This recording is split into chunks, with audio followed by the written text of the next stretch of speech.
Welcome everyone to episode number 10, a big episode number 10. Super excited because you are all in for a big treat today. It is a pleasure to have Melissa Yitani on the show with us today. Welcome to the Linguava podcast, The Invisible Profession, where we give you tools, tips, and resources in medical interpretation and translation that help bring to life our industry and ultimately help improve health outcomes for the limited English proficient communities.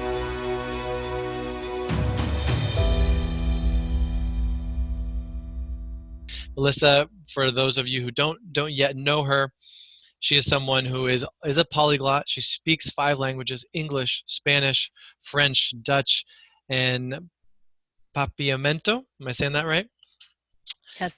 And she is someone who is a simultaneous interpreter. Has experience as a translator.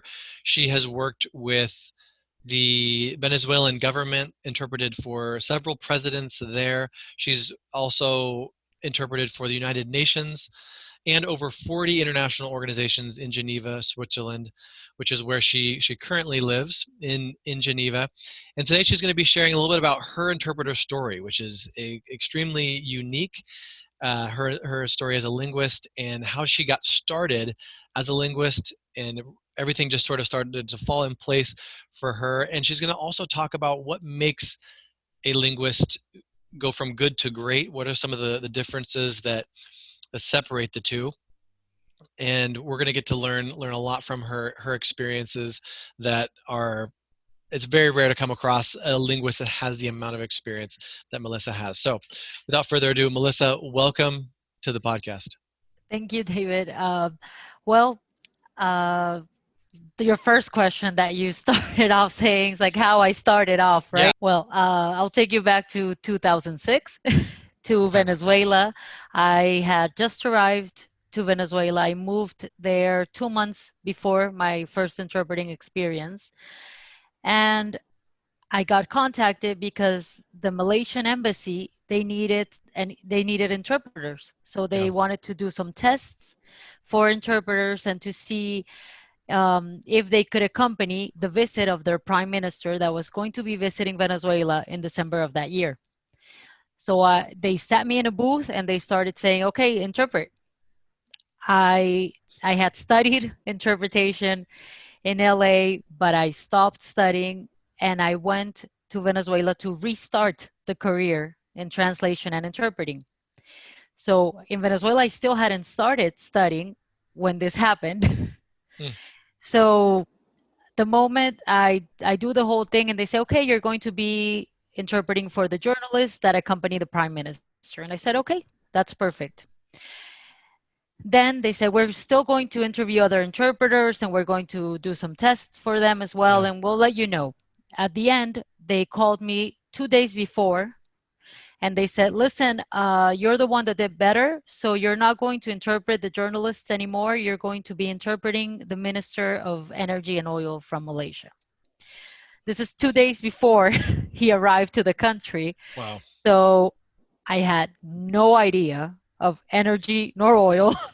I don't think I slept for those 2 days. I studied so much just to make sure that I would Yeah. have everything down, just understand the process, because in my case, I need to understand what I'm interpreting. I can't really interpret by learning things by heart. So when I get there to the airport to meet the minister, he tells me, oh, I tell him I'm going to be your interpreter. Nice to meet you. And he says, oh, but you're mistaken. I'm no longer the Minister of Energy and Oil. I said, okay, Like, oh, wow, good to know. great. Now my new post is Minister of the Prime Minister's Department. I think my face showed that I had no idea what that meant. And he said, it's basically like a vice president. So there, I started freaking out. Originally, that was I was like, okay, so this guy is going to talk about every single thing that can come up to his head. So he said, and our first meeting is with the president of Venezuela. Okay. So, First meeting. So this is like your first official job, pretty much. yes, Interpretation job. my first official job, Wow. which I was not really prepared for. So you go in there and you have the president of Venezuela. You have this, what was it, the prime minister to the prime minister? What was it? What Yeah, was it? the minister of the Prime Minister's Minister to the department. prime That's the minister's name of it. department. Like a vice president. Okay. Yeah. And you're interpreting between the two. Yes. Consecutive. Okay. So he just says, "Oh, how many times have you on the car?" He tells me, "How many times have you interpreted the president before?" And I said, "None." This is my first time interpreting the Yeah. president, and I said, "Okay, let's just leave it at that." Yes. I'm not going to say interpreting at this Yeah. level. Yeah. So I get there, and the first experience was shocking because you're basically, I think there's two types of interpreters. There are normal interpreters, and then you Hmm. have diplomatic interpreters, in a way, which is when you have to interpret for high level politics or diplomacy, because I think there's a different nuance to that, which I didn't know at the time. I've come to learn with experience, which is you basically have to sugarcoat what they say more than you would in another context of interpretation. Hmm. Now, when you say sugarcoat, you meaning are you saying like summarize? What are you meaning by sugarcoat or No, not saying everything? not say, like, if they say something that's too rude, you have to Hmm. make it sound nice. Not changing the meaning, Okay. but just make it sound nicer. I think there was a huge I think it was a few years ago with an Iranian interpreter that changed Hmm. what he said. I think it was huge in the news. Um, I don't really remember the context well, but it was Okay. because he was interpreting for Iran, and he kind of softened what he said. And in a way, I mean, I had a lot of shocks that first interpretation Right. because I didn't know how to address a president, Yeah. and especially a president like Hugo Chavez, who was not an ordinary president, who basically addressed everyone like if we were his equals. Hmm. So the first thing that caught me off guard was when he says, "Please stop calling me Mr. President." And it wasn't me, but the minister was calling him Mr. President. Right. You were interpreting everything. I Yeah. was interpreting him, and he said, "I understand that he's calling me Mr. President, but could you please not call me Mr. President in Spanish?" Okay. So that's the first thing that Hmm. throws me off guard, Yeah. because all the training and all the things I've read before, you hear Mr. President. Yeah. And it's like, okay, don't call me Mr. President. So every time that the minister would say Mr. President, I had to call him Mr. Chavez. Uh, so then it was the other minister noticing that you were saying Mr. Chavez and then going, wait, why are you saying Mr. Chavez when I said Mr. President? He noticed, but he didn't say anything at the Okay. time. When that first interpretation finished, since I had to accompany him all the time, Hmm. he told me, he said, "Why did you change it?" And I said, "Because he asked me to. I'm so sorry." And he said, "No, I get it. It just caught my attention that I never heard you say president in Spanish, just once." And I said, Hmm. "Yes, that once he told me to stop calling him president." Mm. Wow. So you have that experience, that insane first official experience. I mean, I can't even imagine what was going through your mind at that time. I And was then just what? trying to keep calm. I Yeah. was just like trying, please, telling myself, please don't look scared. Please don't look Hmm. scared. And then so then after that, they really liked you, right? They liked you, and Yeah. you end up. What happens after that? Well, after that, this whole thing is I'm also the youngest interpreter there. After the rest of the interpreters start coming because there are Hmm. more conferences and everything. And you're like in your early 20s at this point? I was Yeah, 20. 20. Wow. 20. So there I was the youngest one there. Even some of the interpreters came up to me and said, "Listen, I have more years interpreting than you alive." And I said, "I get that." I'm Hmm. okay. And I was not only the youngest interpreter, but the only foreign interpreter. I was the only one that wasn't Venezuelan, that didn't grow up there, that didn't have the whole cultural background Hmm. that all the other interpreters had. So it was harder for me because I didn't know most of the Yeah. local expressions in Spanish. I didn't Yeah. understand them. I would understand standard, if we can say Hmm. standard, a standard Spanish expressions, but not, and to that point, more Mexican, because that was the Spanish that I've been mostly in contact with than Venezuelan Spanish. So that was the first thing that was really hard. And then they didn't make it really easy when I got there because of my age and because I was foreigner. I was a foreigner Yeah. to them. And that whole 15 days that I had to interpret in a row, they were very hard, not only terminology wise, but also because the rest of the interpreters, when they showed up, they didn't make it easier for me. At the end, at the end of the last week, the president comes up and decides to tell me, like, I want you to be part of my interpreting team, and I want you to usually do mostly English because I know it's your mother tongue. And I said, okay, thank you. Honestly, I was still in a point where I didn't believe it. It's like, okay, Yeah. I just got here. How is this happening? What?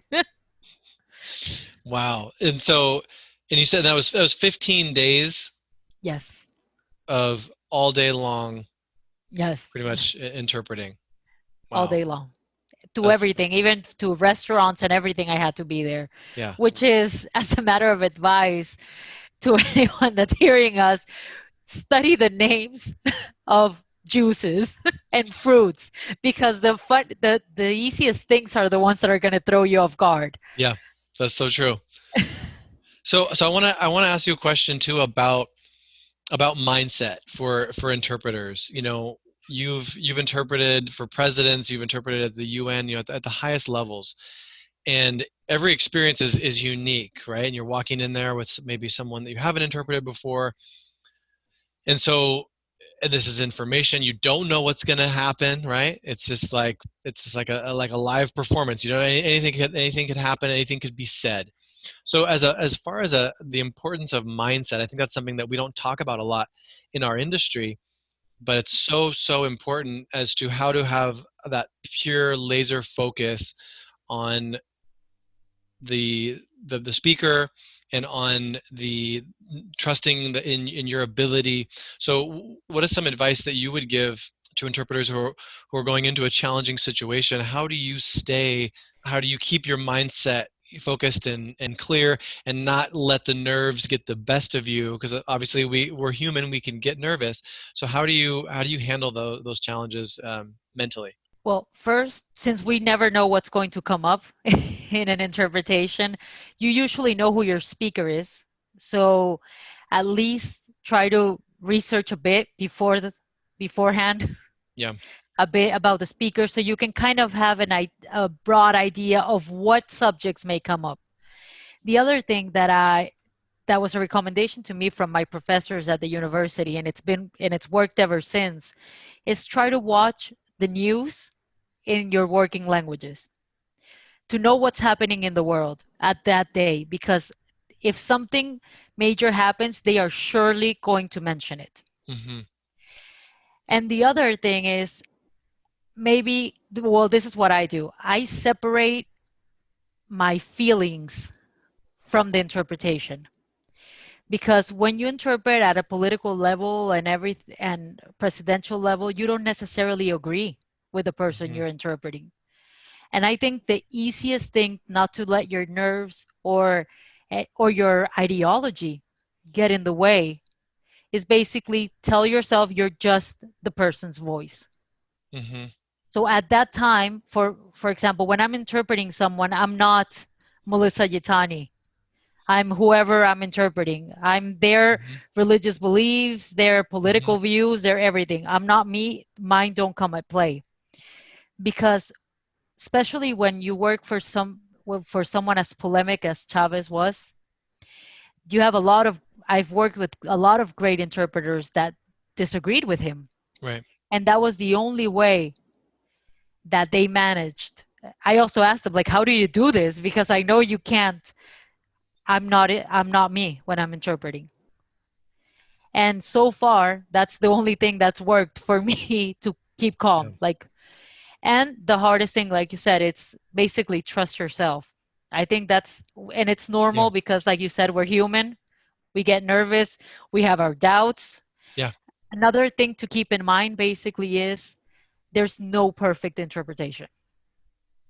There's always going to be something that goes wrong. Just as long as you keep that in mind. I know it's not very encouraging, Hmm. but I think when we're interpreters, we tend to be very hard on ourselves, as well as when we're translators. Any kind of linguist, we're very, very self critic of ourselves. Yeah. And And it's to a that kind point. of allows us to get inside of our own head, and then, Exactly. as they say, get if you're inside your head, you're dead type of a thing. You're focused on the wrong outcome. I Yes. really liked what you said about when you really you're not Melissa, you are actually that person, because it is true, right? As interpreters, we are we're not representing our voice, we're not representing our beliefs, our opinions.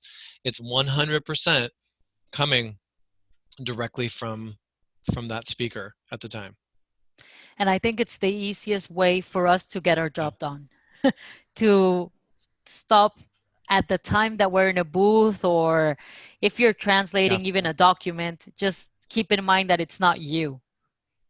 That it's you're just facilitating communication. Yeah, that's true. I know that same mindset did help me when I was interpreting as well, like a challenging situation. Let's say like I remember interpreting for a stillborn situation, which is just Wow. really traumatic, and but being able to just to separate and just focusing on the content and trying to relieve the emotions, because if you let emotions get involved, then that person is emotionally going through something. But if you go take it to that level too, then now you have two people that are emotionally going through something, and that can affect negatively impact your interpretation. And negatively impact the people that are listening to you as Yeah. well. I could tell you a story, a short story that happened to me with Yeah. that. I had to interpret for it was a cancer society of children, and they were telling the parents were telling the story of a child that passed away, and the parents weren't crying, and I started crying, and my voice broke, and I made the whole audience cry in English when the ones that were listening in Spanish weren't Yeah. crying. So immediately at the end of it, somebody came up to me and said, listen, there was something with interpretation because the people that were listening to the original audio were not crying. Why were the people that were listening in English crying? So it was my fault because my voice completely broke. Yeah. Yeah. So Those it's like, are. and I think it's really, really hard to do so. Hmm. Yeah. No, it is. It's a very, because we're human, right? And we're Yeah. empathetic and wanting to understand. I mean, what that person's going through at that time, you can empathize with that. So yeah, it's a challenge, but I think you're right that the best interpreters are those that can truly separate emotions, feelings. And it's practice Yeah. mostly. At the end of the day, it becomes Yeah. practice. Just practice with, I, one of the things I practice is I usually try to practice with people I completely disagree with. Mm. So I put a speech of someone that goes against every single thing I personally disagree with to see if I can interpret them. Mm. And That's a that good tip. helps. Yeah. And that Good tip. helps Yeah. set a distance from your beliefs because there are things that, and there are still things that are hard for me to say when I interpret them because I don't believe them. It's like, okay, it's not you. It's not you. You're just a voice. Yeah, no, I like that as an interpreter tip. Practice if you're interpreting for someone who's speaking, and you may or may not um, agree with them. Practice something that from the news or something like that Yeah. that you do disagree with, but you're just interpreting the information. So Exactly. Just to I make like sure that. how close you are to sending the message. That's a way Mhm, to test yourself. mhm. So Melissa, for all the interpretation experiences that you've interpreted for presidents at the UN, and besides maybe probably that first one, I'm sure that was an extremely challenging one. I'd love to hear what was another extremely challenging interpretation situation that you walked into, and how did you handle that? What is another one that stands out as one of the most challenging? I have two other ones, Okay. but it was because of the situation. Yeah. The first one was again with the president. We had to he wanted to go horseback riding to show something to another prime minister, and I said, "Okay." This comes when I was wearing a dress and heels, and the only thing he turns around to me and says, "Can you horseback ride?" Yes, but not with this outfit. Oh, don't worry, I'll get you pants. He called some of the military. They brought me pants. And I was like, okay, so I don't only have to focus on horseback riding, but on listening. I was in between both of them. So I could listen to what they were both saying and I had to interpret and I had to be careful with the horse. So that was just like, I think I was Wow. scared that the horse, I said, okay, if this horse starts going faster, then I'm not going to hear them. I don't know what this, because it doesn't really depend Mhm. on you anymore. It just depends on Wow. every outside thing that's with you.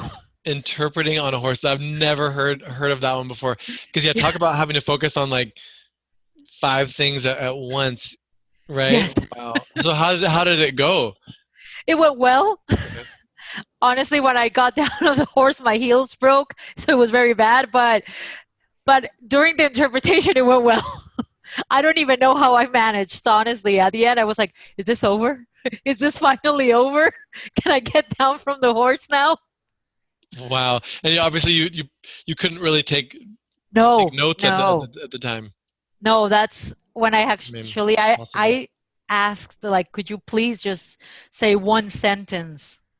And then let me interpret Right. because I can't. I'm relying only on Yeah. my memory and not falling off a horse. You're riding on the horse's back.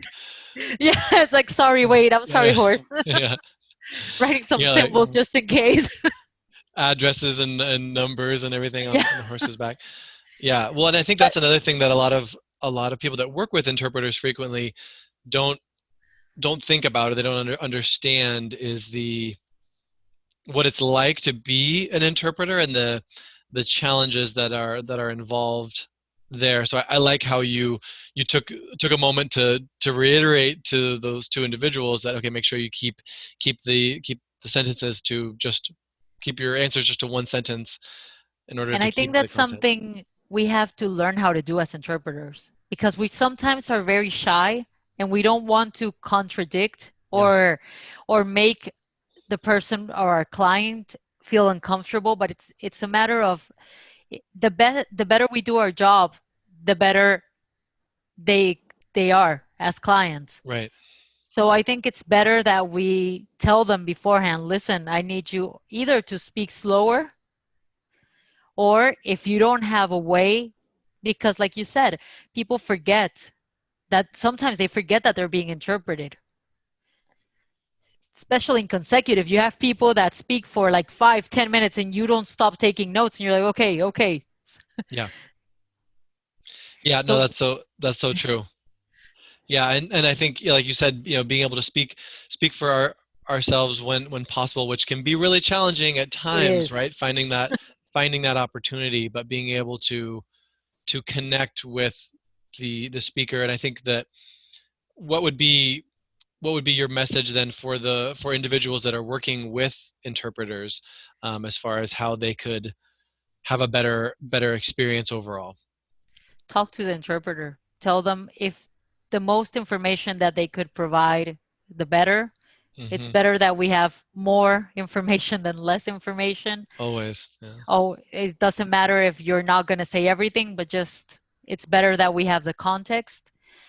And ask basically how your interpreter works. Just come close to them at least 5-10 minutes before the conference and ask them, um, are you doing this subject? Have you done this subject before? In Yeah. case, just in case. And or like agree with them to make Yeah. a sign or something if they're going too fast, so you don't have to, as an interpreter, so your interpreter doesn't have to interrupt you. Because what we do sometimes is that if our speaker is going too fast or it's speaking too much, and we're doing, for example, in consecutive, and they don't stop speaking, we speak over them. Right. Which poses other challenges, obvious challenges as well.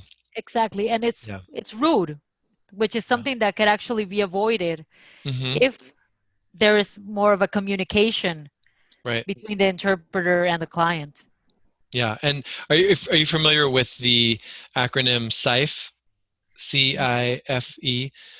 So No. it's CIFE is it's a practice that was created by someone from Portugal. I'm spacing on her name right now.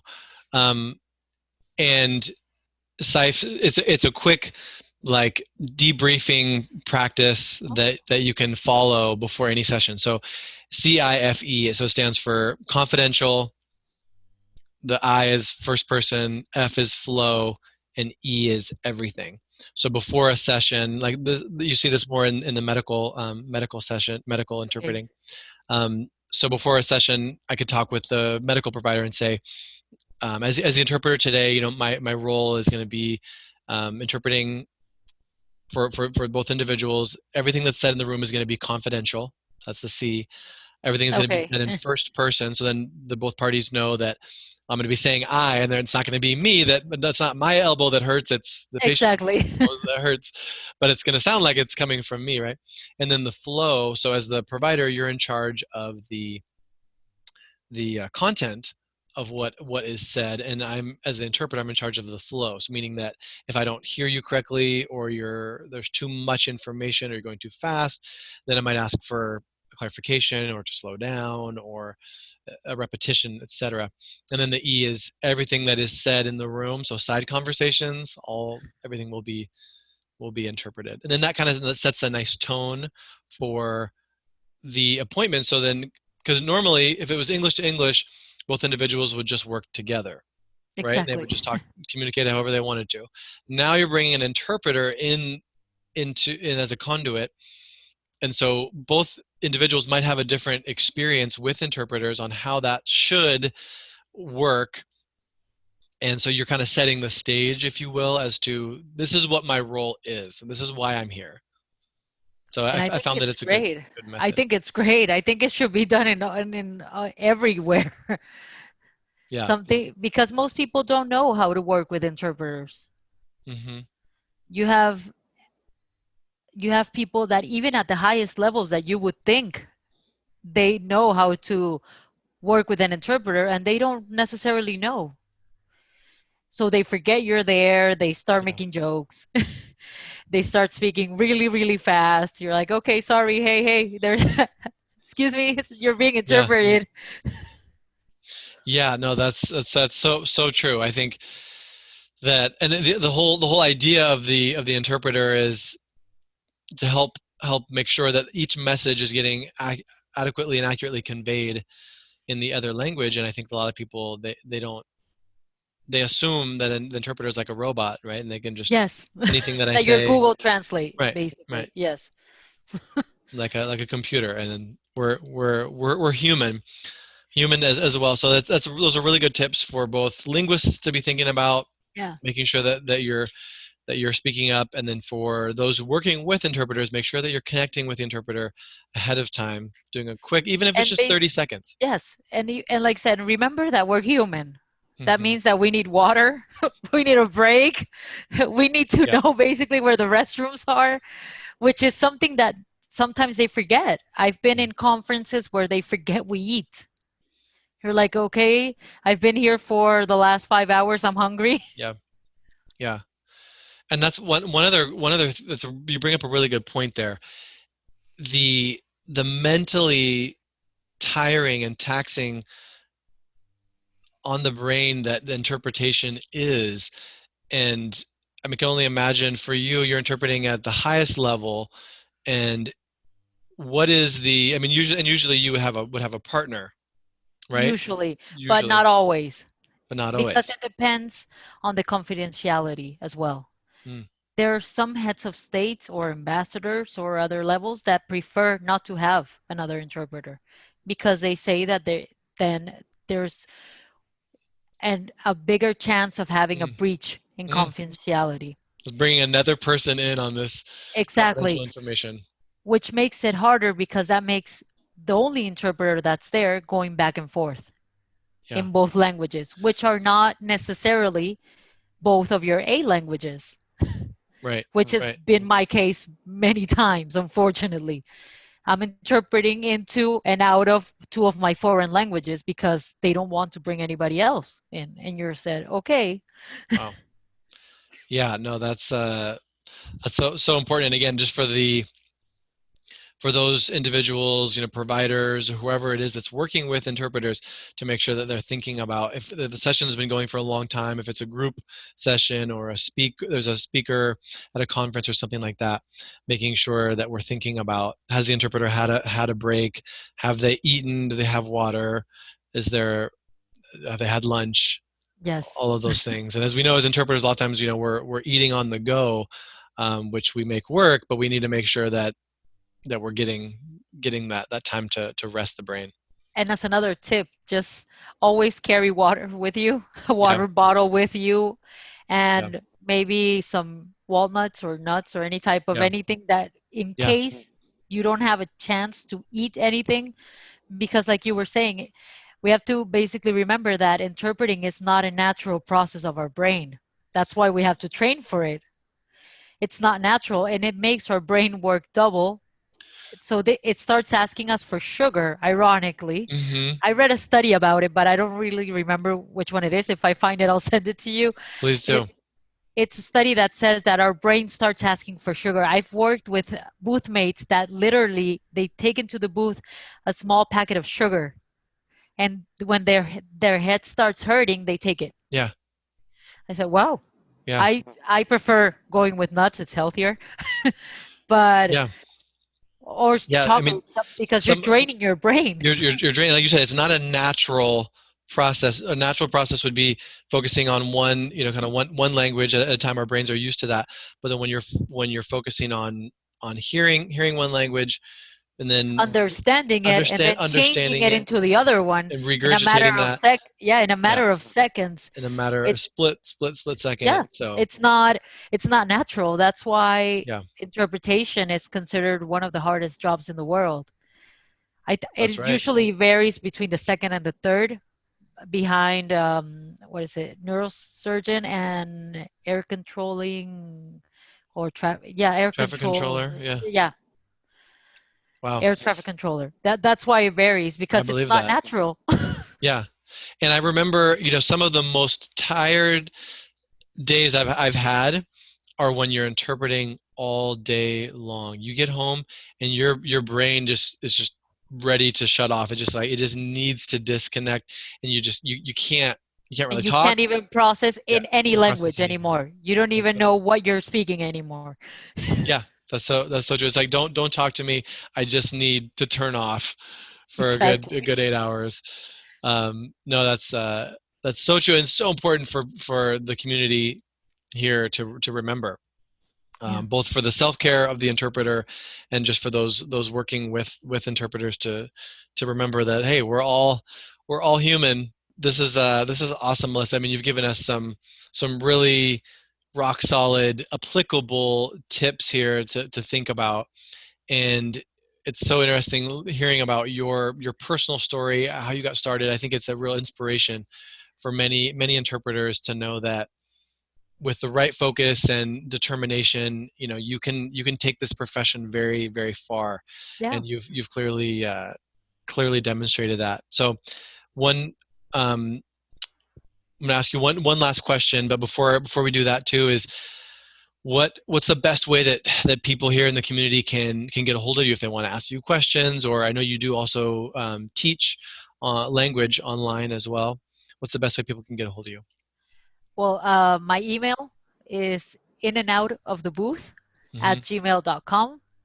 Very fitting. And yeah, and or on Instagram. I'm usually on Instagram or LinkedIn. On LinkedIn, I'm by my name, Melissa Yitani, and on Instagram, I have two handles. One is like the email at in and out of the booth, and the other one is Mel Yitani, Okay. Yitani.